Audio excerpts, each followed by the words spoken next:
Ah, les 18 ans, c'est un cap, un vrai de vrai, un moment de fierté, de fête, un passage vers l'âge adulte.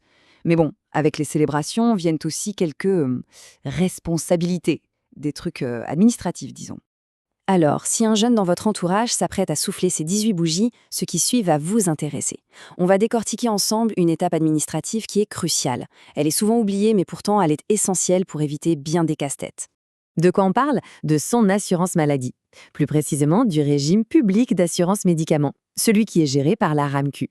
Ce qui était totalement automatique jusqu'à maintenant, eh bien, ça pourrait nécessiter une petite action de votre part. Allez, on plonge dans le vif du sujet. Le cœur du problème, si on peut dire, c'est un changement de statut. Un changement qui se fait tout seul, automatiquement, le jour même des 18 ans. Vous voyez, avant 18 ans, c'est simple. La couverture est automatique, on n'y pense même pas. Mais le jour de son anniversaire, pouf, pour la RAMQ, le jeune est maintenant considéré comme un adulte autonome. C'est ce changement de statut, qui semble anodin, qui peut causer une interruption de la couverture si on n'y prête pas attention. Alors, comment savoir si on doit faire quelque chose? En fait, tout repose sur une seule et unique question. Est-ce que le jeune est toujours considéré comme un enfant à charge aux yeux de la loi, même s'il a maintenant 18 ans? La réponse à cette question, elle se trouve dans deux scénarios bien précis. Ce sont ces deux situations qui vont déterminer si oui ou non la couverture parentale peut continuer au-delà de sa majorité. Et les voici, ces deux cas de figure. La couverture peut être prolongée si le jeune est étudiant à temps plein ou s'il a une déficience fonctionnelle qui a été reconnue avant ses 18 ans. C'est tout. Ce sont les deux seules exceptions à la règle. Le premier cas, c'est le plus fréquent. Si le jeune adulte continue ses études à temps plein, que ce soit au cégep ou à l'université, dans un établissement reconnu, il peut rester assuré comme enfant à charge. Mais attention, il y a une limite d'âge, jusqu'à 25 ans. Le deuxième cas est plus spécifique, il concerne une déficience fonctionnelle. Si cette déficience est bien reconnue par la réglementation et, point très important, qu'elle est survenue avant les 18 ans du jeune, la prolongation est aussi possible. Et là, il n'y a pas la même limite d'âge de 25 ans. Mais attention, pour que cette prolongation fonctionne, il y a des conditions, des petites lignes dans le contrat si on veut.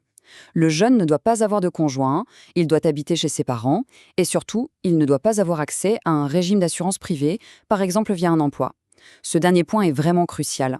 Et là, un point hyper important, une exception majeure à connaître. Cette possibilité de prolongation ne s'applique pas du tout aux personnes qui sont au Québec avec un statut de séjour temporaire. Pour elles, à 18 ans, c'est la fin automatique de l'accès au régime public. C'est un point critique à ne pas oublier pour éviter de grosses surprises. D'accord, on a bien compris le pourquoi du comment, maintenant passons à l'action. Concrètement, qu'est-ce qu'on fait pour s'assurer que tout est en ordre? C'est simple, vous allez voir. Le processus se fait en 3 temps. D'abord, on évalue la situation. Est-ce que le jeune coche une des deux cases, étudiant ou déficience? Ensuite, et ça c'est l'étape la plus importante, on prend son téléphone et on appelle la RAMQ. C'est essentiel pour les informer et demander la prolongation. Finalement, on vérifie s'il n'a pas accès à une assurance privée, via un job d'été par exemple. Si oui, il doit obligatoirement y adhérer. Il faut juste se rappeler de la règle de base au Québec. Avoir une assurance médicaments, c'est obligatoire pour tout le monde. Et la règle d'or, c'est que les assurances privées ont toujours la priorité sur le régime public. Si on a accès à un régime privé, on doit le prendre. Point. Parfait. Pour finir, faisons un petit récapitulatif des points les plus importants, juste pour être sûr de ne rien oublier et pour que cette transition se fasse comme sur des roulettes. Premier point à graver dans sa mémoire, le chiffre 26. Pour les étudiants, même si on a bien fait prolonger la couverture, tout s'arrête automatiquement le jour de leur 26e anniversaire.